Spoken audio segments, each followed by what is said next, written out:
5 de junho de 1967. Diante da ameaça de aniquilação por parte dos seus vizinhos árabes, Israel lança um ataque maciço de surpresa. De um só golpe, o poder aéreo árabe é destruído. Mais de 450 aviões são destruídos em terra ou durante os combates aéreos. Essa famosa vitória, conseguida em apenas 6 dias, deixou um aviso claro. A Força Aérea Israelense domina os céus do Oriente Médio. Tudo sobre aviões de combate.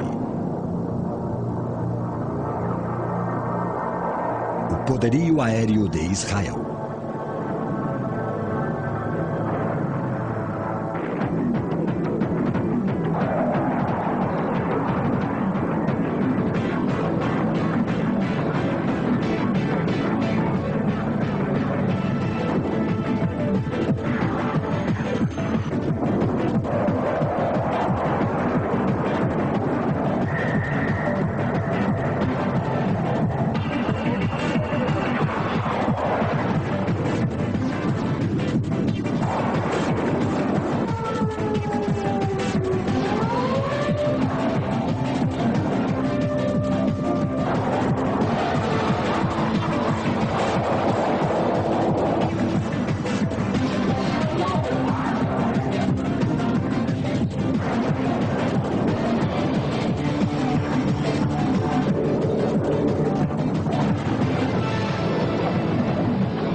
Israel, uma terra antiga e santa, sagrada para as 3 grandes religiões do mundo, é uma terra disputada há 2 milênios. O moderno Estado de Israel tem 50 anos de idade. Durante esse breve período, os seus vizinhos árabes têm lutado para destruir o Estado judeu e o seu povo.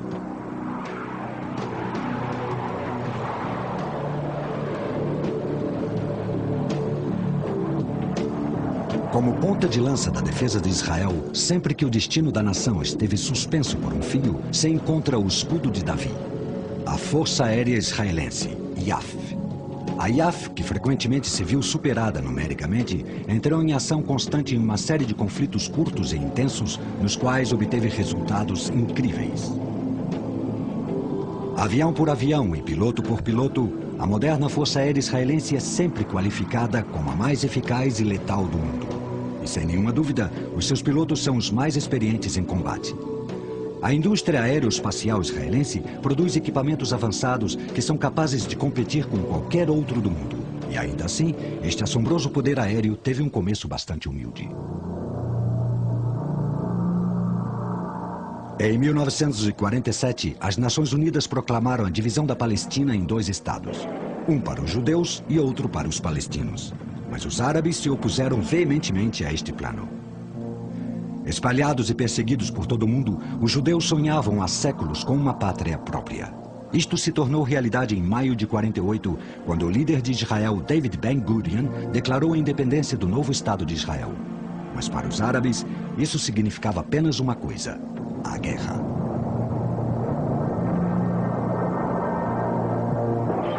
No princípio, o poderio aéreo israelense era inexistente, mas clandestinamente foram rapidamente obtidos aviões de combate para a nova força aérea que se formou em 31 de maio de 48. Os Spitfire, os Bf-109 de fabricação tcheca, os Mustang e até bombardeiros pesados B-17 viraram a mesa contra os árabes. A segurança de Israel estava garantida, ainda que temporariamente. Os anos 50 foram uma época de reequipamento da IAF com a substituição dos aviões de motor a pistão da Segunda Guerra Mundial por modernos aviões a jato de combate. Quando explodiu a crise de Suez, em finais de 56, a IAF já era uma força aérea de primeira categoria. Uma das suas primeiras ações foi um arriscado salto a partir de aviões Dakota para garantir um cruzamento de estradas vital no Passo de Mitra. Os caças Uragon e Mystère, de fabricação francesa, estiveram à frente da missão, junto aos Mustang e Mosquito de motor a pistão. A operação anglo-francesa para recuperar o canal de Suez durou apenas 9 dias. O desgaste gradual da aviação egípcia permitiu que as limitadas forças armadas israelenses conquistassem a península do Sinai. Um ultimato das superpotências obrigou a França e a Grã-Bretanha a retirarem as suas tropas. Sob a vigilância das forças da ONU, Israel se retirou do Sinai e de Suez. Durante os anos seguintes à crise de Suez, as tensões ressurgiram no Oriente Médio. Os países árabes declararam a Guerra Santa para expulsar os judeus até o mar. Os árabes também tinham se rearmado em grande escala, recebendo da União Soviética os últimos caças MiG, aviões de ataque à superfície Sukhoi e bombardeiros Badger armados com mísseis.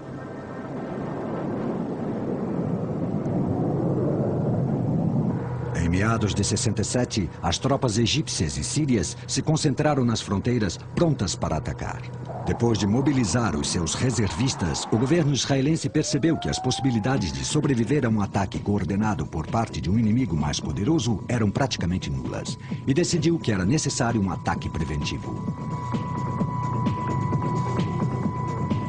No dia 5 de junho, todas as bases de Israel se preparavam para lançar esse ataque preventivo que destruísse ao seu pior inimigo, a Força Aérea Egípcia.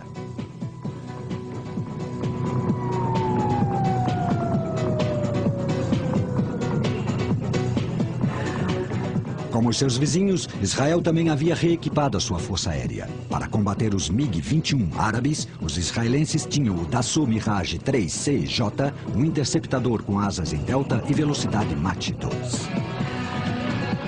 Como linha de frente do ataque, contavam com os aviões de ataque à superfície Super Mystère, que recebiam o apoio do Sud Aviation Vautour, o seu principal avião de ataque a longa distância.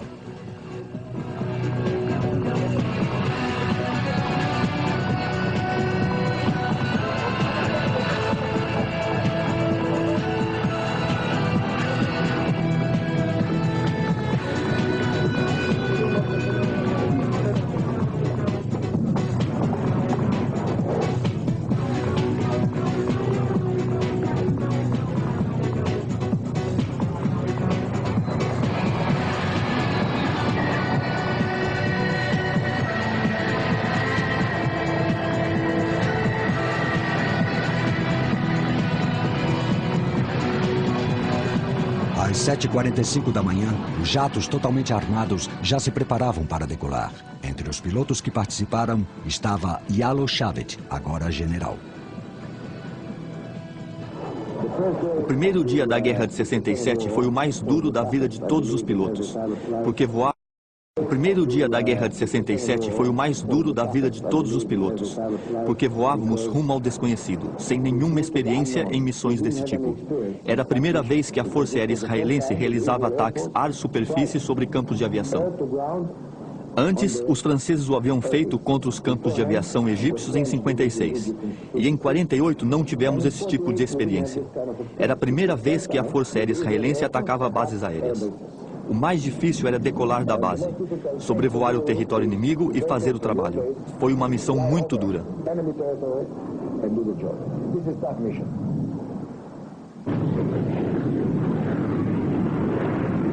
O ataque foi composto de 3 incursões, cada uma com 40 Super Mystère e Mirage 3. Aproximando-se a coberto dos radares egípcios, conseguiram uma surpresa quase total contra os campos de aviação.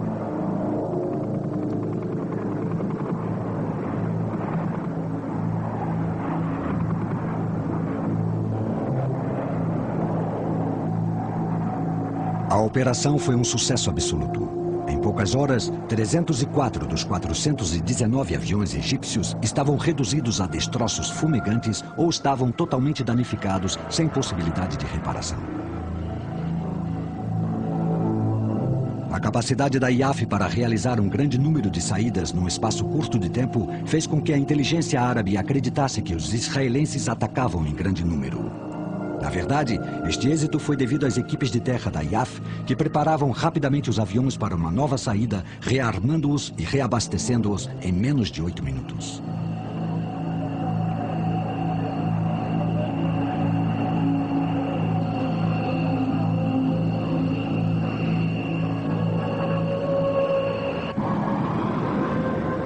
Um depois de outro, os campos de aviação árabes foram destruídos. Jordânia, Síria e Iraque não se salvaram.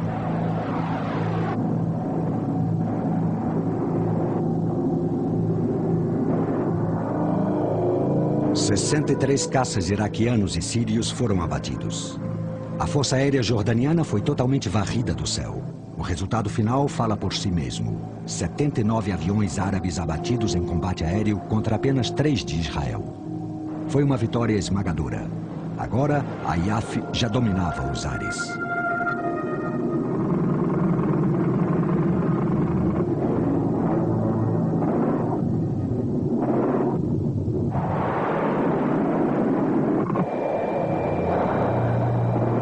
Depois de estabelecer a superioridade aérea, a IAF centrou rapidamente a sua atenção na destruição das forças terrestres árabes.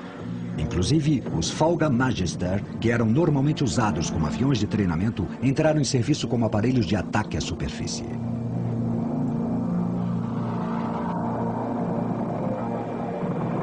Escoltados pelos Uragan, os Magister atacaram os comboios militares egípcios no passo de Mitla. Centenas de caminhões e veículos blindados foram destruídos por este ataque implacável.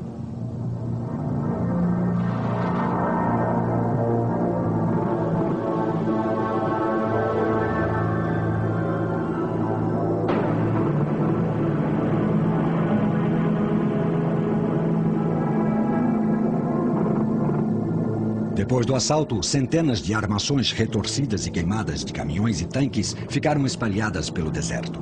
Um grande número de soldados egípcios foi capturado. Os sobreviventes voltaram para casa a pé. Muitos não conseguiram, morrendo de sede no cruel deserto do Sinai. Nas portas de Jerusalém, acontecia um prolongado combate contra as tropas jordanianas. O apoio aéreo dos Mister ajudou os comandos israelenses a conseguirem um controle da capital.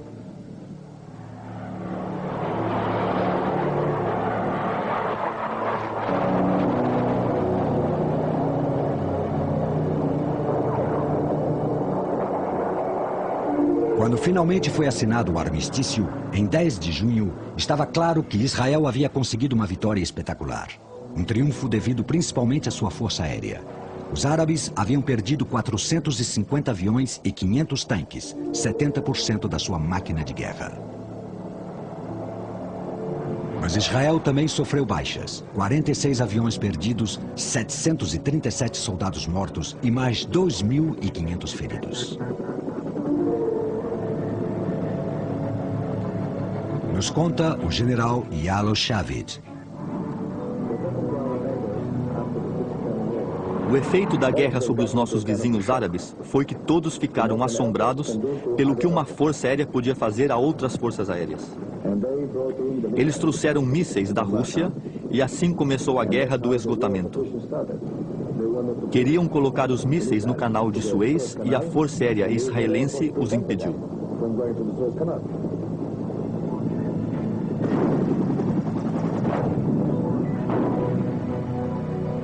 Os combates entre Israel e os seus vizinhos não terminaram com o cessar-fogo da Guerra de 67. Nos 3 anos que se seguiram até 1970, Egito e, em menor escala, a Síria enfrentaram Israel em uma série de choques esporádicos conhecidos como a Guerra do Esgotamento. Durante este período, as forças israelenses estiveram em constante alerta.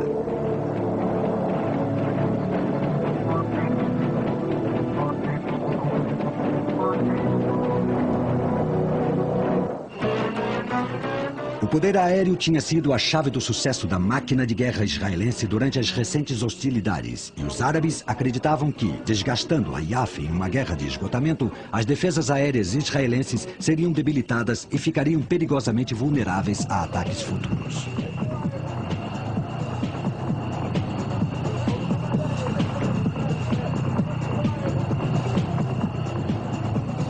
Ambas as partes esperavam se recuperar das fortes perdas da Guerra de 67. Israel, tradicionalmente, se abastecia de aviões de guerra franceses e havia comprado de Dassault 50 Mirage 5 de ataque à superfície.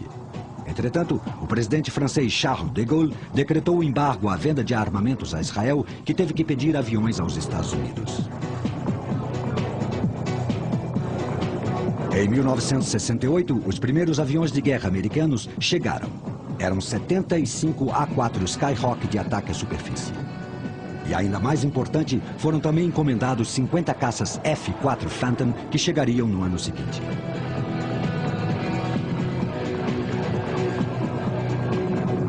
A Assim equipada, a IAF realizou uma série de ataques a longa distância, penetrando no território egípcio contra quartéis militares, acampamentos de treinamento de terroristas e postos de artilharia.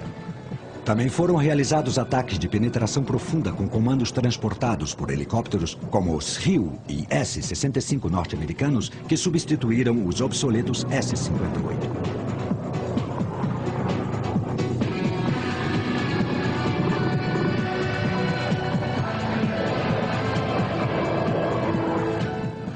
Com o Skyhawk como avião de ataque e o Mirage no papel de interceptador, o Biplace Phantom tornou-se então o avião de combate mais importante de Israel. Os primeiros F-4 chegaram em setembro de 69 e a IAF anunciou a chegada do seu novo avião de guerra e a sua...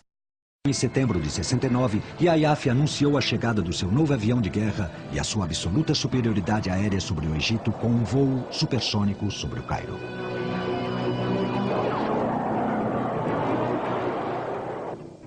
Também ocorreram combates esporádicos entre caças Phantom e Mirage da IAF e caças MiG egípcios, tripulados em algumas ocasiões por pilotos soviéticos. Quando se chegou a um cessar-fogo em agosto de 70, as baixas árabes chegavam a 113 aviões, comparados a apenas 35 de Israel. O Egito continuou a se rearmar em grande escala com armas de fabricação soviética. O objeto de maior preocupação para a IAF era agora a enorme rede de defesa aérea do Egito, fornecida pela União Soviética e estabelecida durante a Guerra do Esgotamento. Foram empregados enormes esforços para obter informações sobre os radares e a sua localização. Um golpe importante aconteceu quando, em finais de 69, comandos israelenses capturaram intacto um sistema Bar-Lock para analisá-lo em detalhe.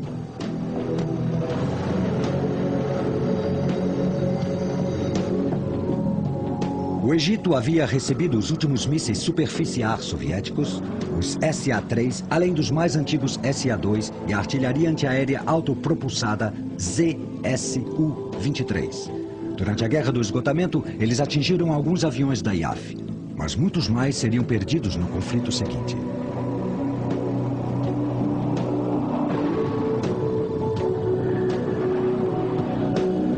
Em 6 de outubro de 73, enquanto Israel comemorava a festa do Yom Kippur, o Dia do Perdão, o Egito e a Síria lançaram um ataque maciço simultâneo com blindados em duas frentes.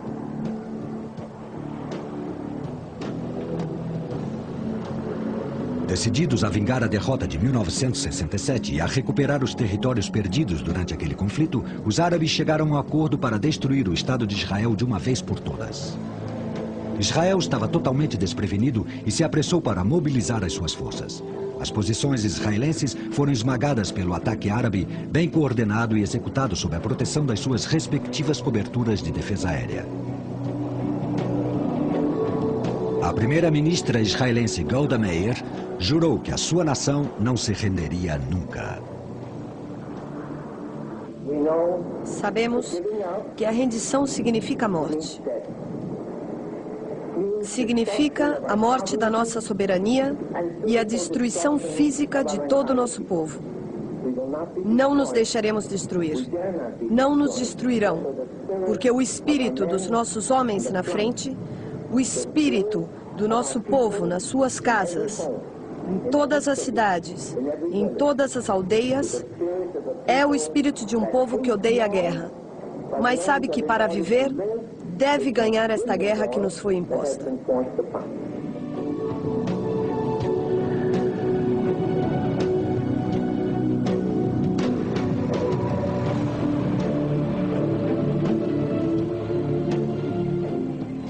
A chegada do último míssil superficial soviético, o SA-6 Genfu, demonstrou ser o pior inimigo da história da IAF. Fazendo avançar os seus sistemas de defesa aérea à medida que avançavam, os árabes derrubaram aproximadamente 100 aviões da IAF, principalmente caças Skyhawk e Phantom, durante os 3 primeiros dias de combate. Mas gradativamente os israelenses passaram a ofensiva, concentrando inicialmente os seus esforços na destruição das posições sírias no Golan. No dia 9, chegaram reforços maciços das superpotências que apoiavam cada lado para substituir as baixas sofridas. Em alguns casos, os aviões de guerra eram desviados diretamente das unidades da USAF ou do Pacto de Varsóvia na Europa. A IAF utilizou equipamentos de contramedidas eletrônicas e táticas norte-americanas para derrubar aos mísseis superfície-ar. Os blindados israelenses cruzaram o canal de Suez e penetraram em território egípcio e, pelo nordeste, invadiram a Síria. Houve mais combates ferozes até que as posições foram consolidadas e foi assinado um cessar-fogo no dia 24. Israel esteve muito perto da derrota, mas novamente chegou a sua força aérea para o seu resgate. Ganhou um tempo valioso, apesar de a um alto preço, para que as suas forças pudessem se reagrupar e contra-atacar. Aprenderam uma dolorosa lição. Nunca mais estariam tão pouco preparados. A imposição do embargo de armas francês levou a Israel a desenvolver os seus próprios aviões de guerra. Uma cópia sem licença do Mirage 5 e o Nesra foi produzida a tempo de participar na guerra do Yom Kippur. Logo foi melhorada com o nome de Kfir, ou filhote de leão. Uma nova aviônica de navegação e de ataque aletas Canar e um turbo-reator norte-americano J-79 converteram ao simples Mirage em um avião de guerra multifuncional de grande capacidade. Os árabes recuperaram seu orgulho depois da guerra do Yom Kippur e em 1978 se assinou um tratado de paz entre Egito e Israel. Ainda que continuava totalmente preparada para defender a segurança de Israel, apesar da menor ameaça, a Força Aérea se concentrava agora em se reequipar com aviões de guerra mais modernos. Duas façanhas espetaculares a grande distância demonstraram que a sua capacidade não havia diminuído.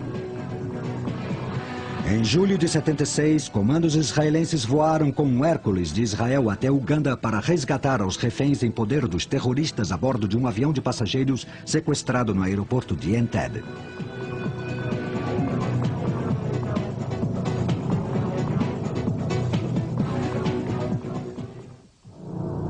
Cinco anos mais tarde, a IAF destruiu espetacularmente a central nuclear iraquiana de Uzirak, perto de Bagdá. Construída com uma grande ajuda francesa, Uzirak tinha finalidades aparentemente civis. No entanto, assim que começou a funcionar, surgiu a suspeita de que a central também poderia produzir plutônio para armas nucleares. Israel passou a considerá-la uma grande ameaça estratégica.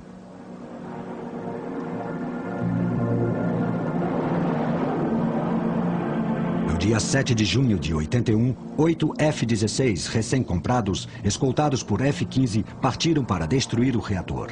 Os aviões cruzaram 3 países hostis, Jordânia, Arábia Saudita e Iraque, sobrevoando os 970 quilômetros de rota totalmente a baixa altitude.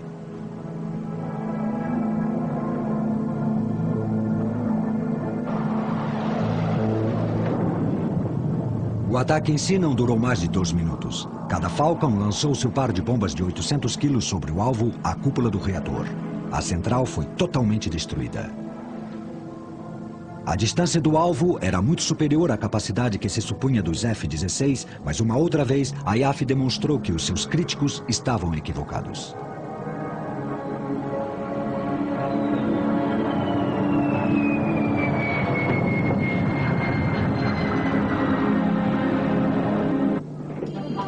Em 1982, forças palestinas no Líbano intensificaram seus ataques com foguetes Katyusha sobre vilas do norte de Israel, obrigando Israel a lançar a Operação Paz para Galileia em junho desse ano.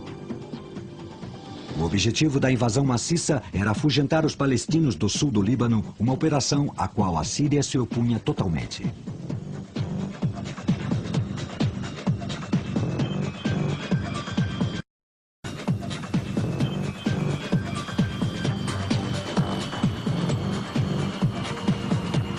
A Força Aérea recebeu a missão de dar apoio com helicópteros armados antitanque e evitar qualquer oposição da Força Aérea Síria.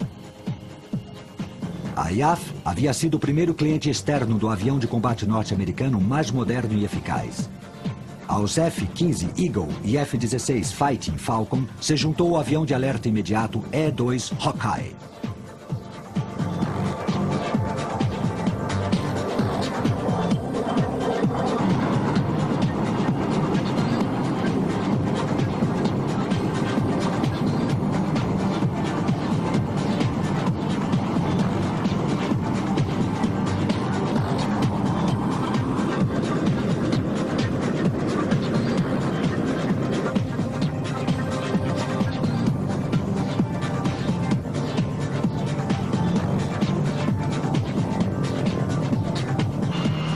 Força Aérea Israelense enfrentava o modelo de avião de guerra de fabricação soviética mais capacitado, o MiG-23 Flogger. A Síria também contava com caças MiG-25 Foxbat e MiG-21 de terceira geração.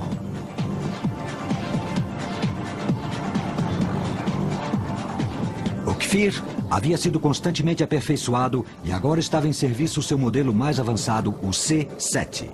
E levava uma nova arma, o míssil Ar Rafael Python, muito ágil e de fabricação própria. Os Skyhawk continuavam compondo o grosso das forças de ataque ao solo da IAF. As baixas durante a guerra do Yom Kippur foram graves e o A-4 sofreu uma modificação particular para reduzir a vulnerabilidade aos mísseis superfície-ar. Um tubo de escape estendido.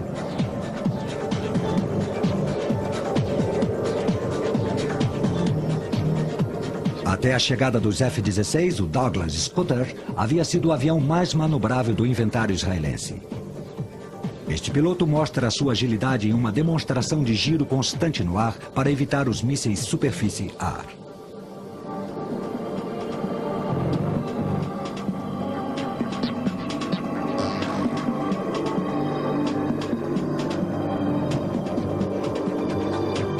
Com os E-2 proporcionando o controle e comando e também alerta imediato sobre a atividade dos caças sírios, a IAF tinha uma vantagem clara desde o princípio. Houve ferozes batalhas aéreas sobre o vale de Bekaa, no sul do Líbano.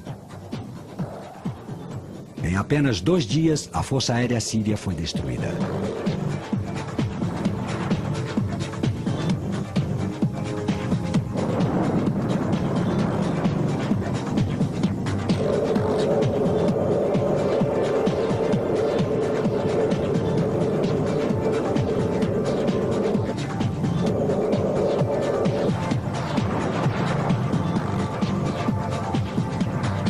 Os resultados foram difíceis de acreditar.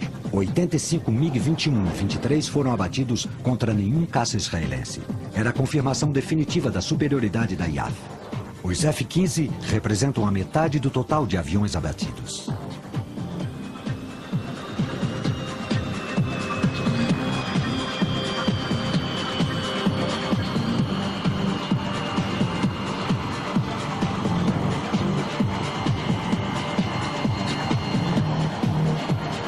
Em 1985, os F-16 realizaram outro ataque a longa distância, desta vez destruindo os quartéis da OLP em Tunis.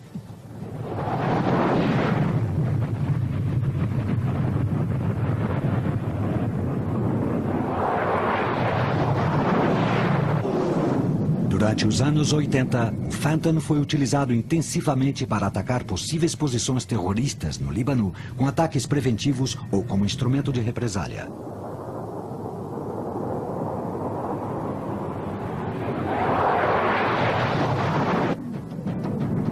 Os pilotos israelenses há muito tempo têm sido considerados entre os melhores do mundo. Muito profissionais, preparados e, sem dúvida, os que têm mais experiência em combate. O que se exige para ser um membro desta força de elite?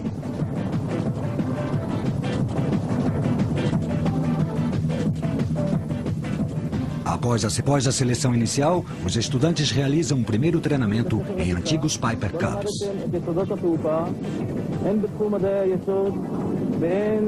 Depois de mais aulas em terra e treinamento de oficiais, passam ao Tizul Kit, uma versão muito aperfeiçoada do avião de treinamento Fauga Magister.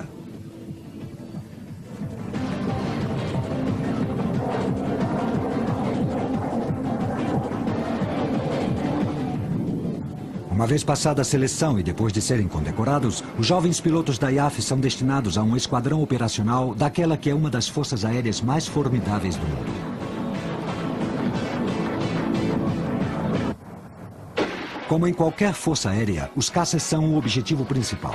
Os F-15 são os caças de superioridade aérea mais modernos da IAF, que atualmente conta com aproximadamente 60 deles, tanto na versão A como na versão C modernizada.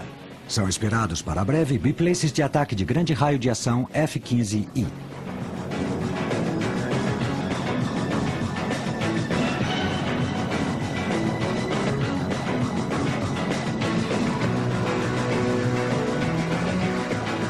Por grande margem, o avião de combate mais numeroso da IAF é o F-16 Fighting Falcon.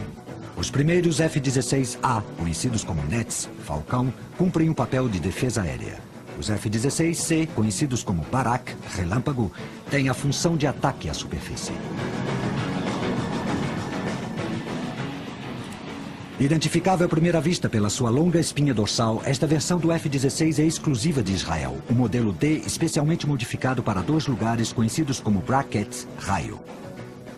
O modelo D logo terá um radar completamente novo e uma aviônica especial de fabricação israelense para o papel de supressão de defesas.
Mais de 200 F-16 continuam em serviço e formam a coluna vertebral do poder aéreo israelense.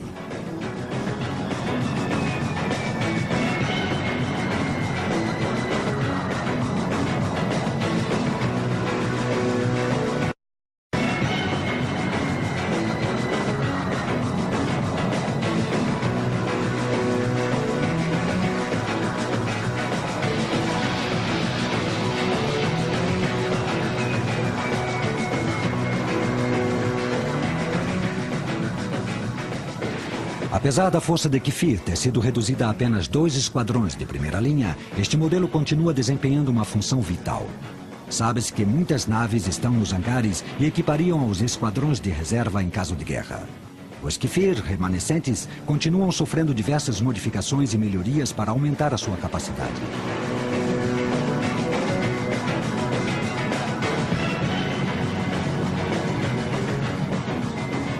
Como o Kfir, o Phantom continua sendo um componente fundamental da força de ataque da IAF. Desde 1969, foram recebidos mais de 200 e aproximadamente 100 dos antigos foram aperfeiçoados recentemente para se converterem no modelo Kurnas 2000. Esta modernização foi uma maneira bastante cara de prolongar a vida em serviço do avião de guerra que durante tanto tempo representou a essência do poder aéreo israelense.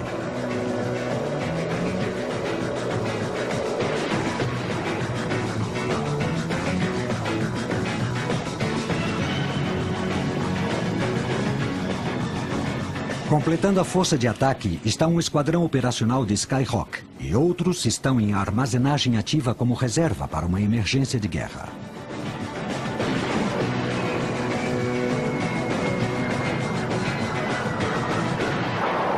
Os planos de Israel para desenvolver um novo avião de combate moderno durante os anos 80 teve como resultado o Lavi, ou Leãozinho.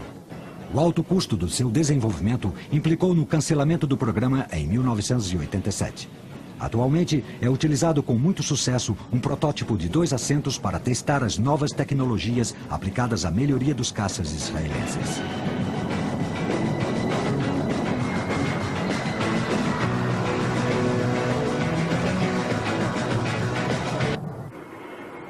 Os Boeing 707 ainda estão em serviço como aviões-tanque e também como plataformas de espionagem, postos de comando e outras especialidades eletrônicas.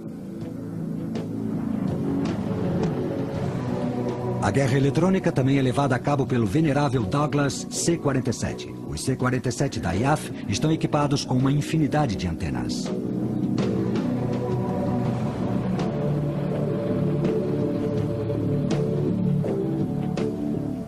Importados pela primeira vez em 1971, os Hércules continuam sendo o principal avião de transporte aéreo da IAF. Aproximadamente 20 modelos E e H estão em serviço em 2 esquadrões, incluindo 2 aviões-tanque KC-130H.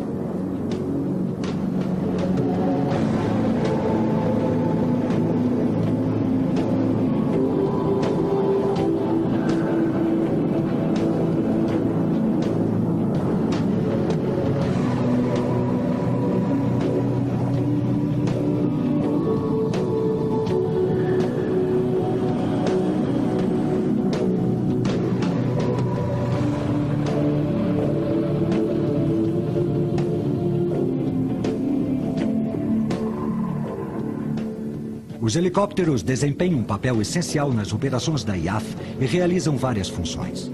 Começaram a se destacar durante a guerra de Yom Kippur e demonstraram seu valor durante as operações no Líbano.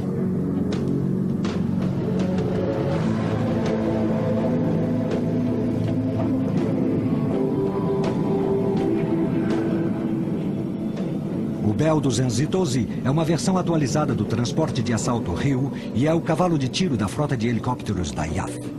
No Líbano, se demonstrou especialmente útil nas operações antiterroristas.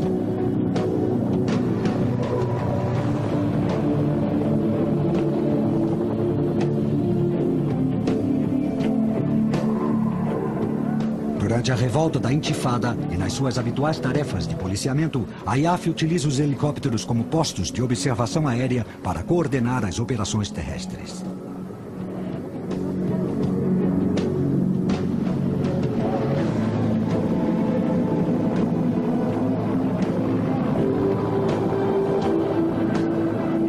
A capacidade para levar grandes cargas é proporcionada por uma versão melhorada do Sikorsky S-65, na qual é particularmente valorizada o seu excelente rendimento em climas quentes e a grandes altitudes.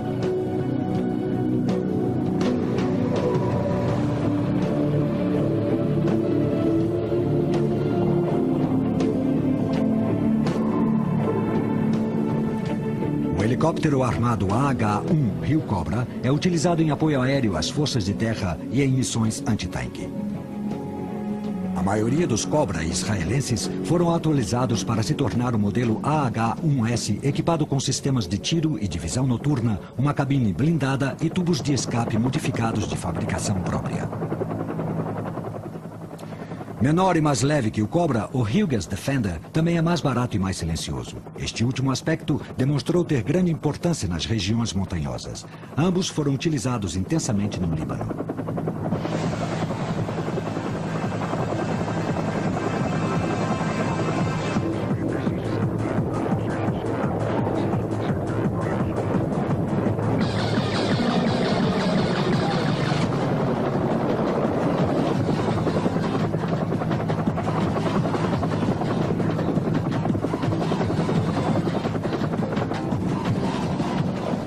A Força de Helicópteros da IAF recebeu recentemente um aumento importante da sua potência de fogo com a chegada de mais de 40 helicópteros armados Apache que complementarão os Cobra.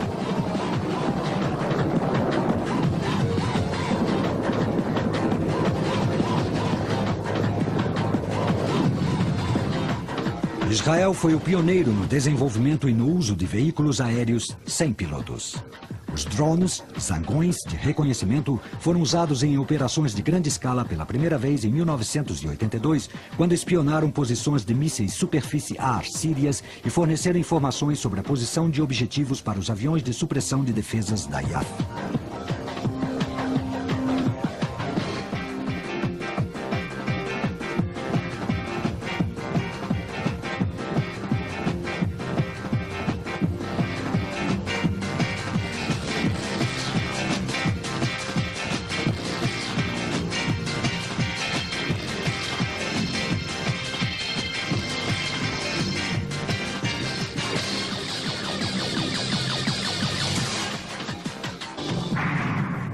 Desde a sua formação, a Força Aérea Israelense tem estado inexoravelmente ligada à própria sobrevivência do Estado de Israel. Em vários conflitos curtos e sangrentos, tem sido tanto o escudo que protege a Israel dos seus vizinhos árabes hostis, como a ponta de lança com a qual lhes inflige o seu justo castigo. Equipada com os aviões de combate mais avançados do mundo, a IAF continua defendendo e preservando a segurança de Israel.